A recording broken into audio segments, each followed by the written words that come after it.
एक गीत मैं भेज रहा हूँ आप लोगों के बीच में। हमें आशा नहीं बल्कि पूर्ण विश्वास है कि यह गीत जरूर पसंद आएगी।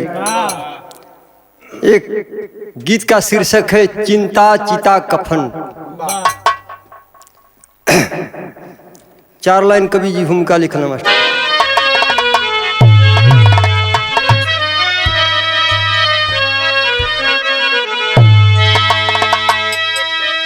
क्या आज भगवान भी है लहू पी रहा कि विकरालता से मची है तबाही। करुण वेदना से जिगर हिल गया, अरे मालिक को ऐसा कभी नहीं चाहिए। क्या कहूँ क्या लिखूं कुछ समझ में नहीं आता, अब गरीबों का कोई नहीं है सहारा। राम सेवक गरीबों के दाता कहाँ, अब गरीबों का कोई गुजारा नहीं।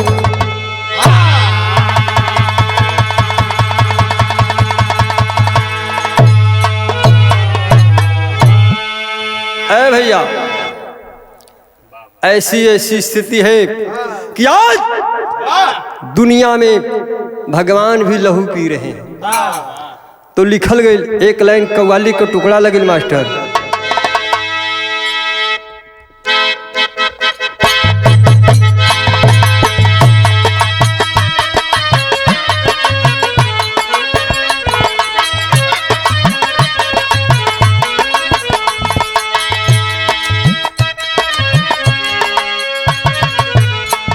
अरे पिया जिसको चाहे,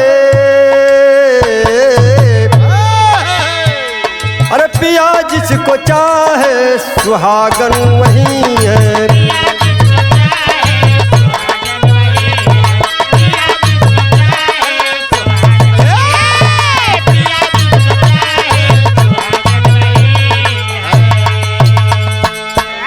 तो पिया जिसको चाहे सुहागन वही है।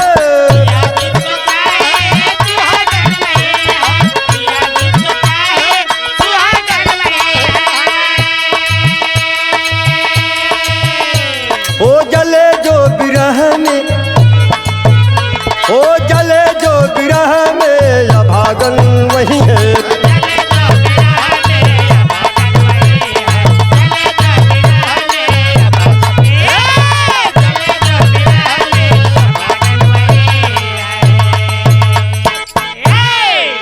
लेकिन कवि जी बतावल जाला कि कवि लोग 1 रुपया के कलम से कई लाख बात लिखेंगे। क्या मालिक सब कुछ देना लेकिन गरीबी मत देना। बाहरी गरीबी क्या होती? ऐ मालिक क्या मालिक किसी को गरीबी न देना।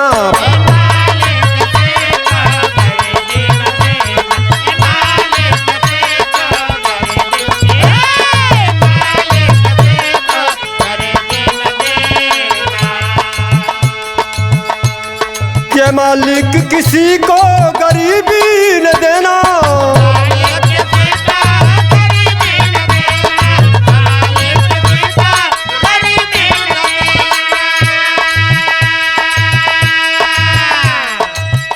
अरे गरीबी,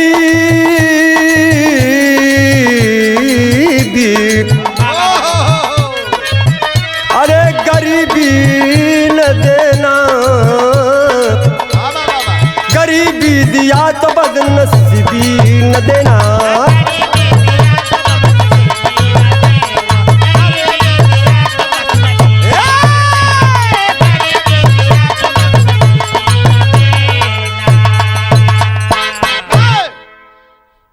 ए भैया नजम का लाइन लिखल गई का।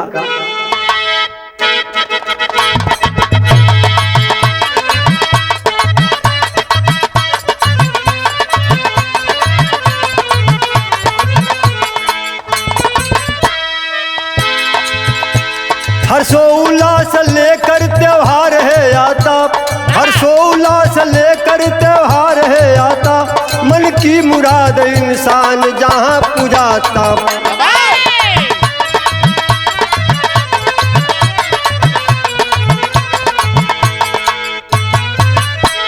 बक्सर बिहार का मिलन एक तराना, बक्सर बिहार का मिलन एक तराना, गुलाब राम का सुनो वहीं पर ठिकाना।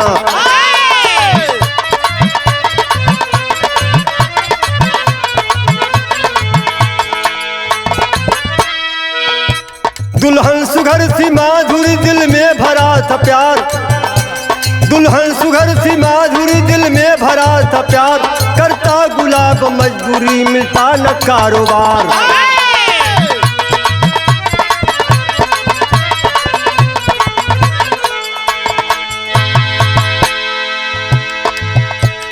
गोदी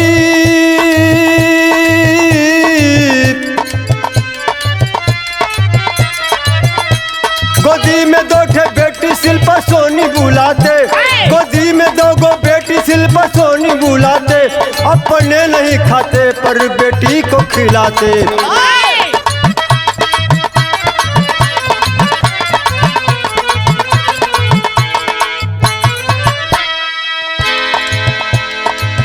मगर किस्मत में ऐसी जब की दगा कमाई है, गुलाब राम पर सुनो या फतवे आई है।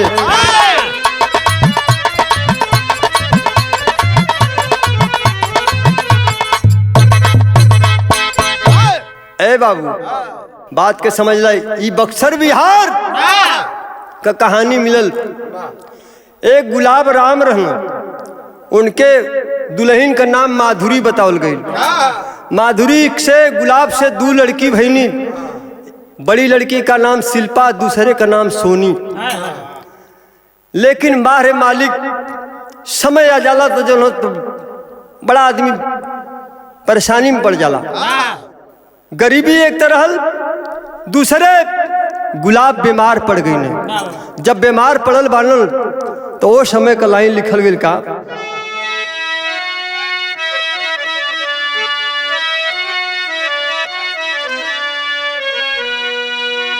हाथ में रुमाल लेके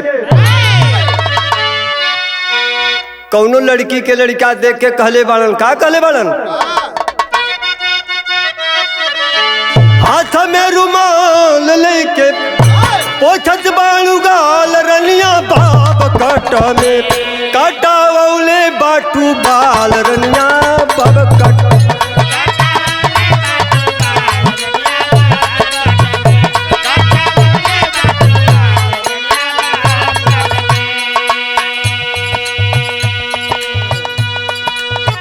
दुखवाया पार दिल में, भाव पर गौर करेंगे, दुखवाया पार दिल में, आवेला जयनवा मनवा धूमिल भाईल, मनवा धूमिल भाईल, कैसे मिली है भोजनवा मनवा धूमिल भाईल।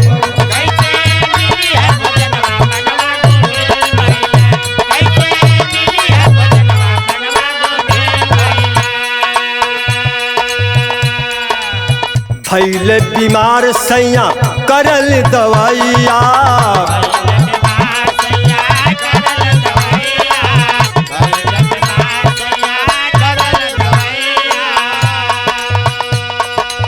सोचा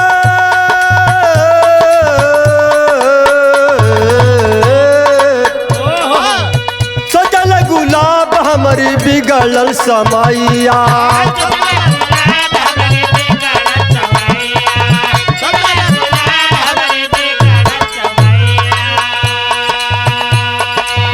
दिन प्रतिदिन घट लगल जनवा मनवा धूमिल भाईल, मनवा धूमिल भाईल, कैसे मिली है भोजनवा मनवा धूमिल भाईल।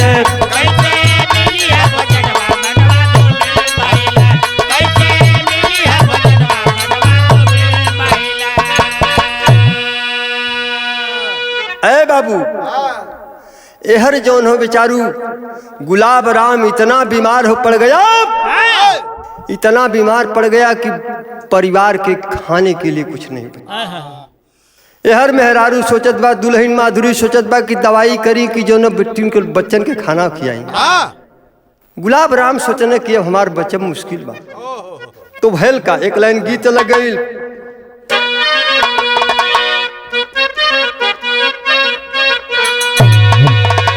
अरे पतरा ही राम जी के, अरे पतरा ही राम जी के, अरे पतारी कमरिया हो रामा।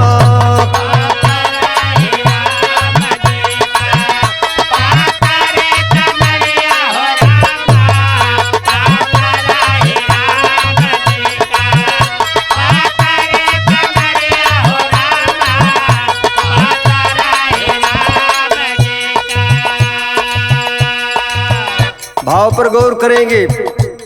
आज बाबू रोवत बाप, औरत बेचारी जो है गरीबी के स्थिति से रो रही है। कहले बाका कि रोवेली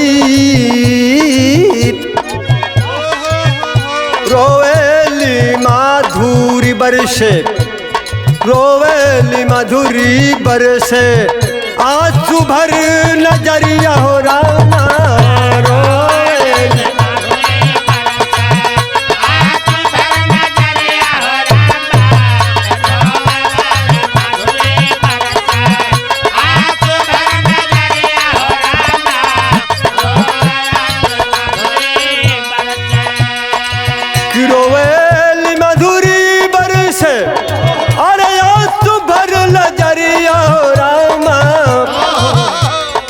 अब ना सहाला हमसे, अब ना सहाला हमसे, दुख के गठरिया बाबू।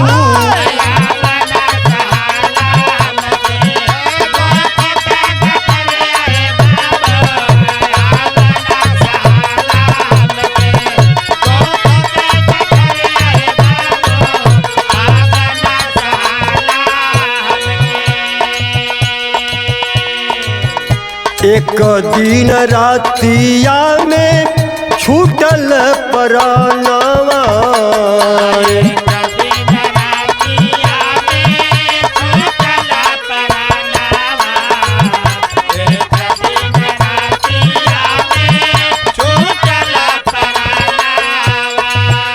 माई और बेटी रोवे सुन जग जहानवा, अरे जग जहाना।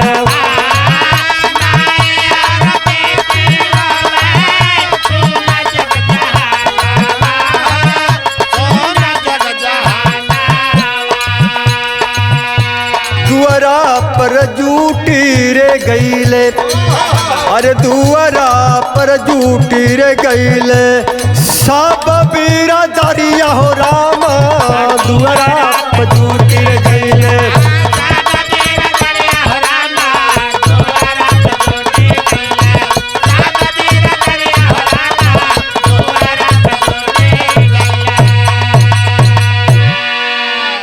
ऐ भैया आज एक दिन के बाद गुलाब राम रात में दम तोड़ देते हैं।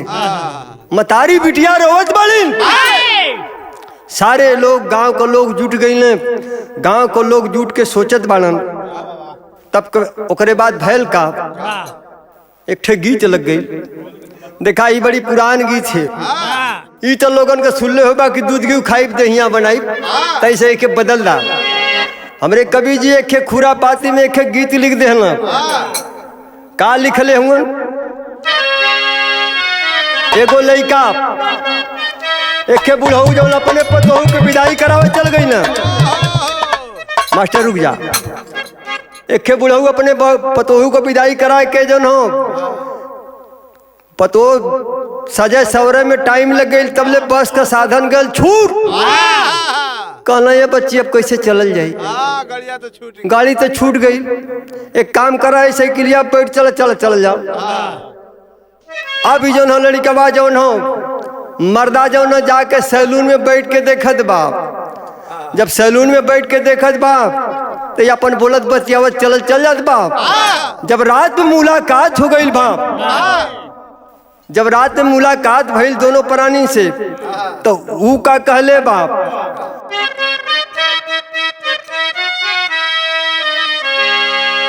बुढ़वा के साइकिल पर बैठल रानी,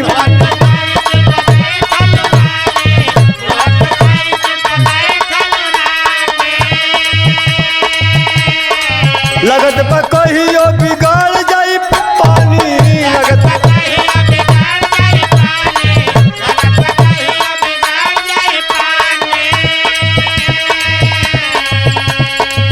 बुढ़वा के साइकिल पर बैठल रानी, लगत बा कहियो बिगाड़ जाई पानी। तोर टमाटर नियर गाल हो, करई बुबवाल हो,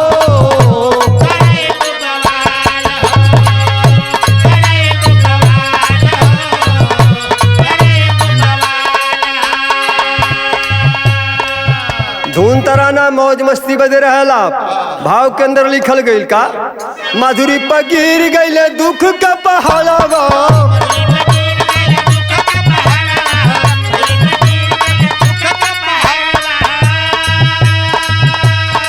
अबला के जिंदगी का केहू न सहारवा,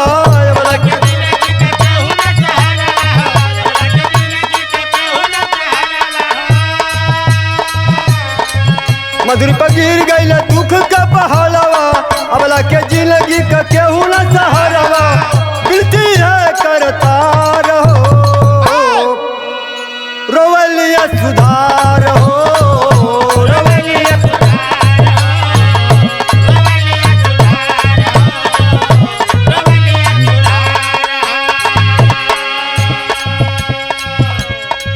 मधुरी रोवे मांग धवाइल के बमर रखवाला हो, अबला से उठल बा जबकि घर से पाँव में पड़ल छाला हो।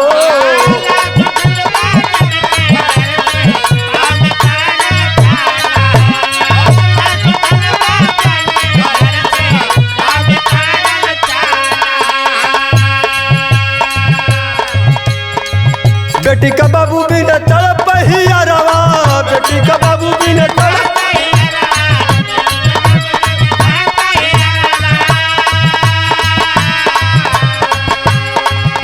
अब हम हन के दई बाबू अब हरवा,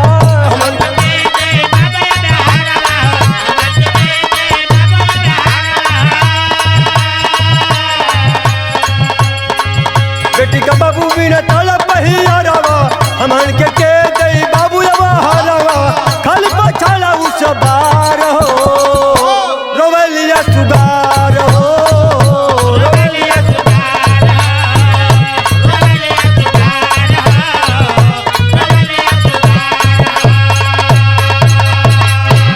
ए बाबू, बताया गया कि लाश लोग गांव को लोग मिलजुल करके चंदा एकत्र करके लाश का लोग अंतिम संस्कार कर देने बाबू। जब अंतिम संस्कार कर देना, लाश ले जाके लूट जाए लगे ना, वो समय दोनों मतारी बिटिया पछाड़ा खा गिरत बनी। तब कल्लाई लिखल गई, एक ठे गीत लग गई,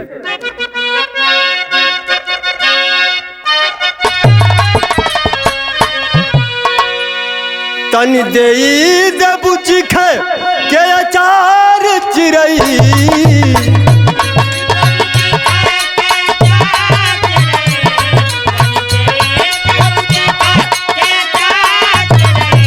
कहिए से बनल बा हमारो विचार चिरई, कहिए से बनल बा।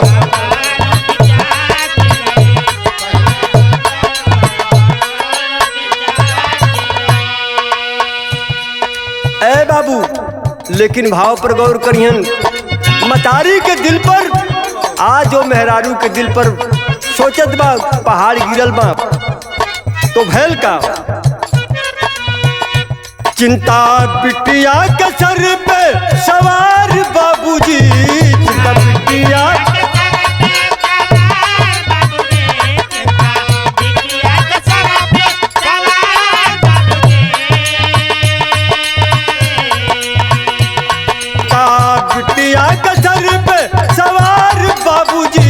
कैसे खोजब हम इनके घर बार बाबूजी, कैसे खोजब हम।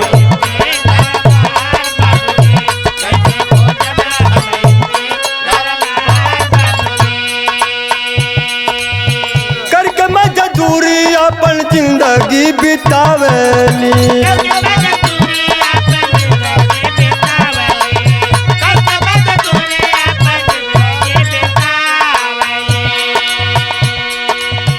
अपने न खाली अपने बेटी के खियावेली।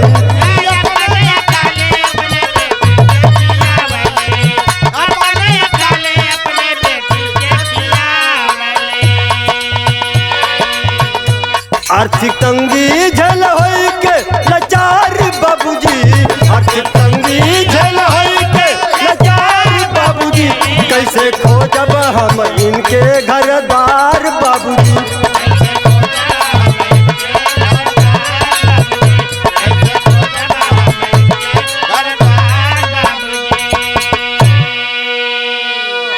ए बाबू बतावल गई बहुत ही कष्ट झेल करके मजदूरी करके मेहनत करके चौका बर्तन के कह के अपन जो है बिटियन के पालन पोषण करत बा।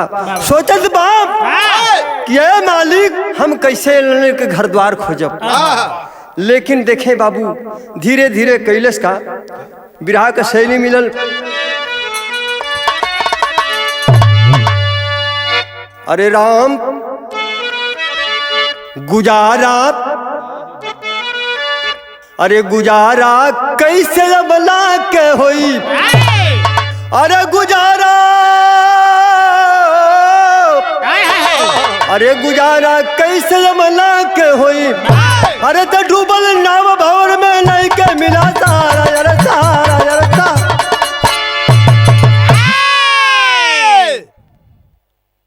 विदेशिया का लाइन लगी मास्टर। शिल्पा सयानी भैली सोचली मतरिया हो,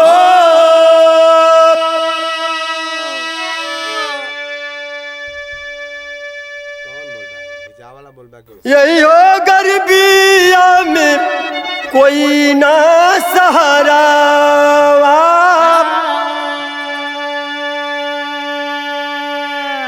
किरण कर्जा कई के सदिया रचाई दहली,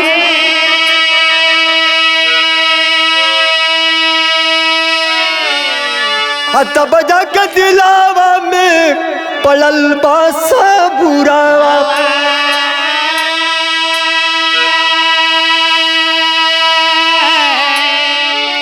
कि 2 साल बाद कैली सोनी का बियाहवा हो,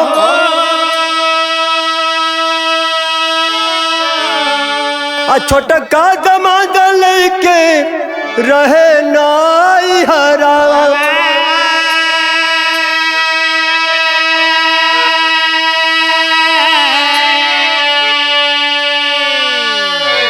ए बाबू गरीबी में किसी तरीके से किसी गरीब घर के लड़के से बड़की लड़की के शादी तक कई धलस।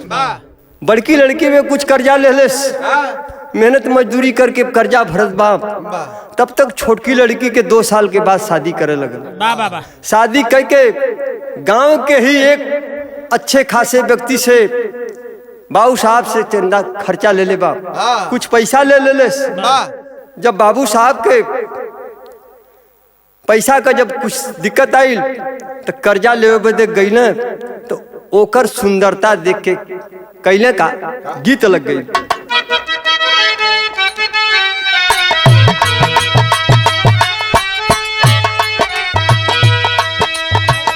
पतरा देखा के जतरा बनवली जाताड़ी पर दे,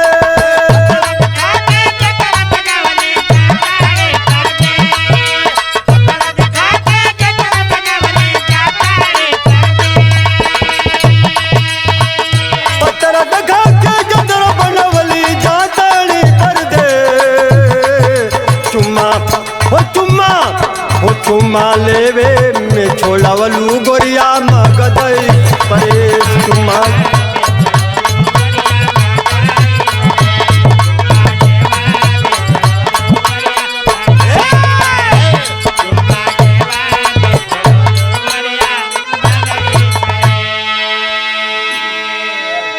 में ठाकुर विनय सिंह बोला, अरे क्रोध में ठाकुर विनय सिंह बोला लेके भारी दे।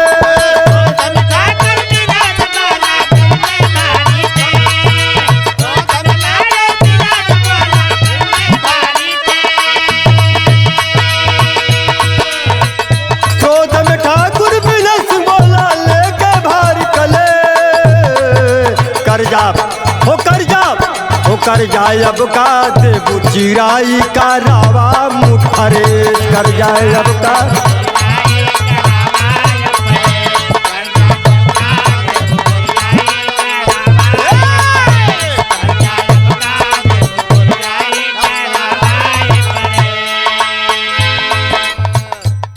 हथवा के जोड़ी मधुरी कर लिया राजिया, हथवा के जोड़ी मधुरी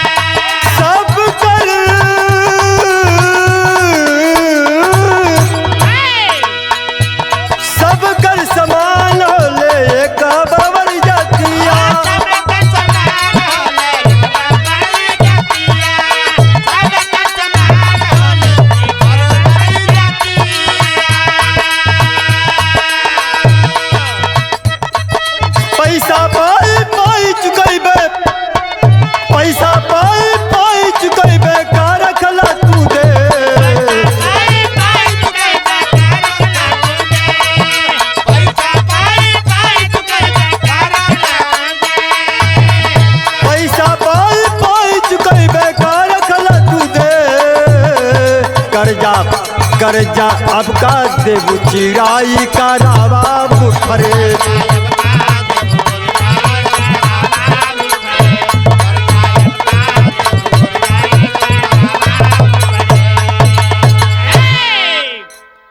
ए भैया ठाकुर विनय सिंह जब पहुंचल बाणन दरवाजे कर्जा ले बजे, कल हे माधुरी अरे कर्जा का देबू तू, तोहरे पहले कर्जा ना दे पाई, एक काम करो अरे चला एक दिन आवा हमार मूड फ्रेश कर दा, कुल कर्जा माफ कर दे।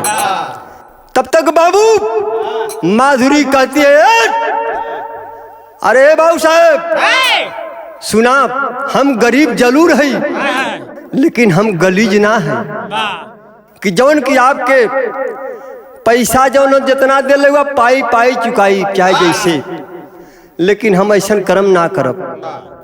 बाबा वो समय एक ठे गीत लगिल मास्टर,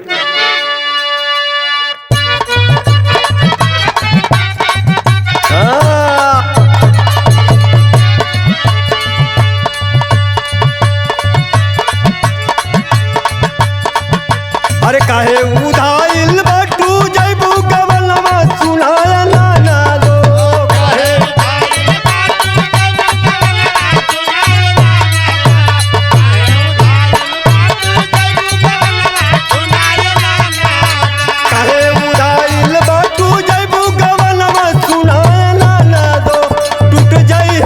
तोहरो देखई ठनवा सुनाय नाना।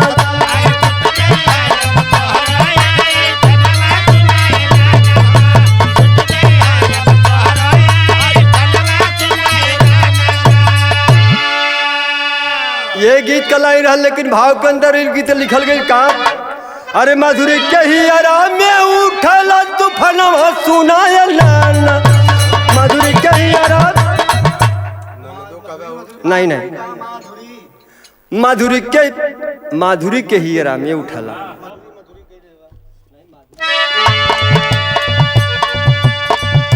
अब माधुरी के ही आराम में उठल लहरिया सुनाए बाबूजी, माधुरी के ही आराम लहरिया सुनाए बाबूजी।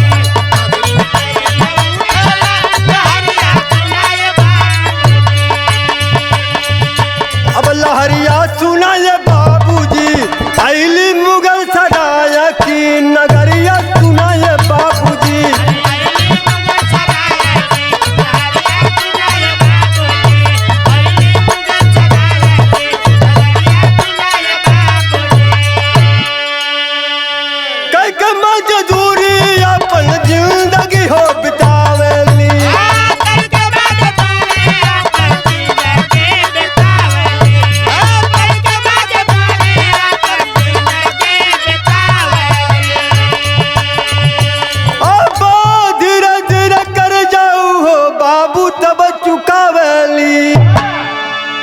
अरे मुगल सराय टसलिया चाय बेचल बारी दानिया सुनाए बाबूजी बदलल विधि के विधानिया सुनाए बाबूजी बदलल विधि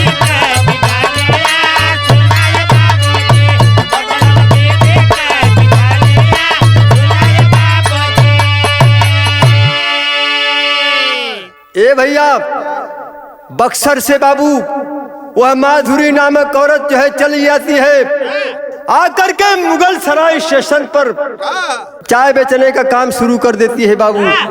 चाय बेचे लगल, चाय बेचते बेचते कर्जा चुकावे शुरू कर दिलस, कर्जा चुकावे शुरू कर दिलस तो वही दौरान विधि का विधान गड़बड़ हो गल बाबू। भैल का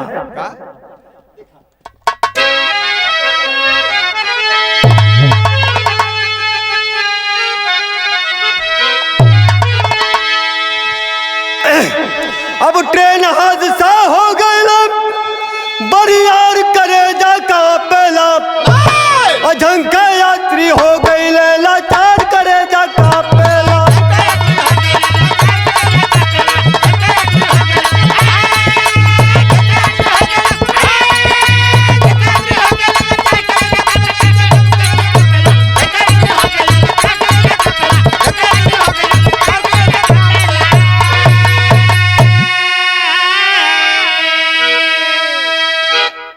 देखे बाबू लोग बतावल जाला पहले ही बतावल गए गीत के अंदर कि हर्षो उल्लास त्योहार होला। ठीक बाबू जुतिया का जौन त्योहार पड़ेला वही दौरान व्रत रह के उ जौन पूजा करे गईल बाप पूजा करके जब ही लौट रही थी बाबू तब तक रास्ते में से ट्रेन आ जाती है। ट्रेन आ गई, धक्का लगल बा, हालत बिगड़ गई। तो भैल का ट्रेन हादसा में माधुरी के हालत सीरियस भइली हो और तुरंत लोग बेचू अस्पताल में भर्ती कैले हो। अरे प्राण पखेरु हो गए फरार करे जाका पहला अगमक का सुना तनी इजहार करे जाता पहला। ट्रेन हादसा के दौरान माधुरी का हालत बिगड़ गई, लोग ले जाके अस्पताल में भर्ती कई न। जब मुगल सराय अस्पताल में भर्ती कई न वही दौरान रेफर कर दिया गया, डॉक्टर ने रेफर कर दिया बेचू के लिए। लेकिन बेचू में जाती है बाबू वहां पर दम तोड़ देती है। तो भैल का अल्लाह का लाइन लगे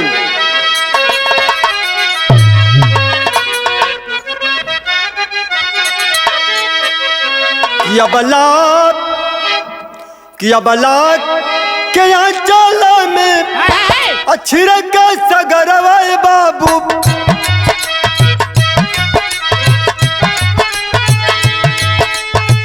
जगरा कभी के सब ही होला बलिवा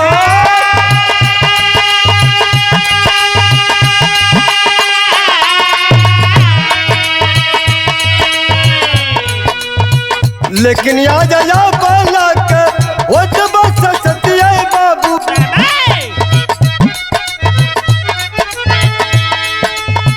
माधुरी के पर जब पवल ठीका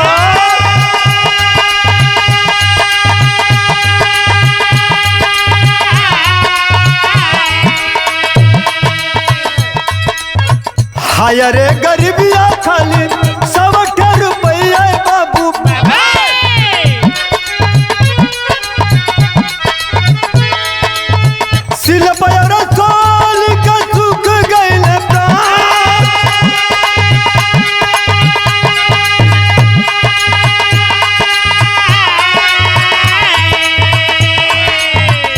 जनाजा सजा के दोनों बिटिया चली भैली बाबू।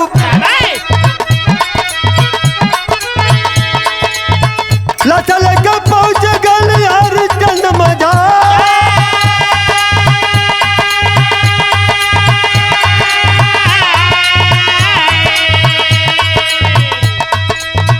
औरत के लाश डोवत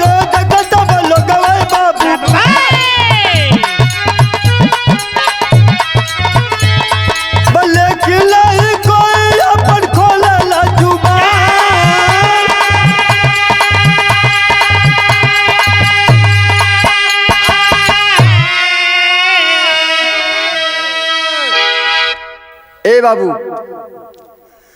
लाश लेकर के मात बाहरे गरीबी बाहरे समय कि वो दोनों लड़की कफन तक को नहीं खरीद सकती। सोचत बानी कि कफन किनल जाई कि हम लोग घरे चलल जाई। देखें बाबू, एक चिट्ठी खरीद के 25-50 रुपया का चिट्ठी खरीद करके लाश को लेकर के बाबू दोनों बहन और दोनों पति साथ में 4 लोग लेकर के लाश को पहुंच जाते हरिश्चंद्र घाट पर। लाश को जलाना चाहते हैं, सोचना कि चल के गंगा जी में बहा के चलल जाई, लेकिन भैल का खड़ी कलाइल मिलन।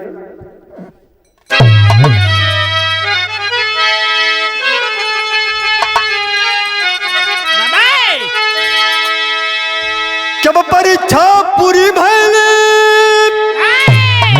अब ना बहावा रसिया, क्या ये कस में भगवान हो जलावा लसी।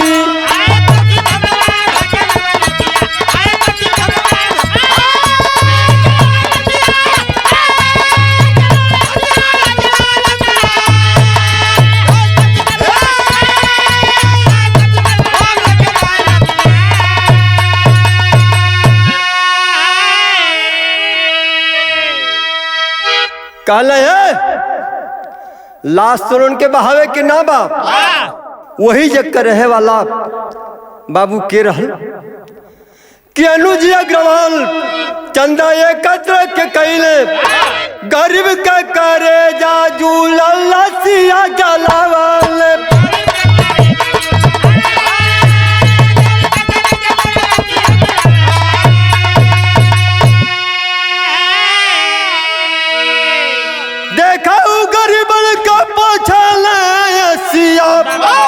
क्या ये कौसी में भगवान हो जलावा लसी।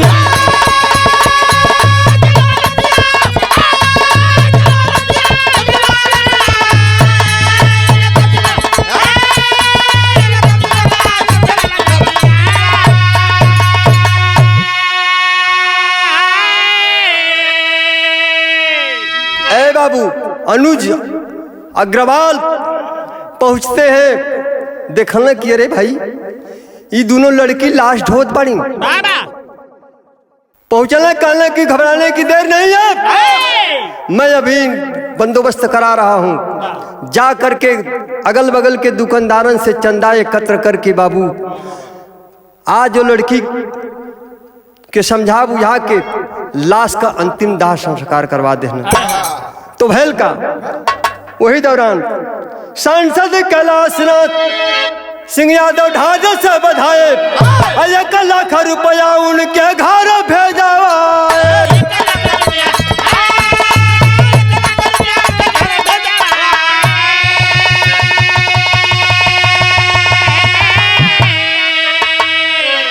कि गरीबी गर कमाला और लगावा फसिया, क्या में भगवान हो जलावा लसी।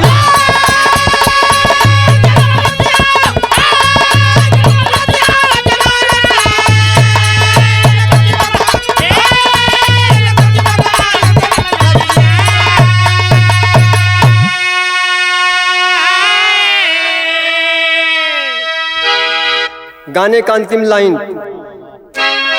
गुरु बिहारी गुरु सरजू भय सरक के वासी, कथन करे कबीराम सब हंसराज, मोती बसे तब काशी।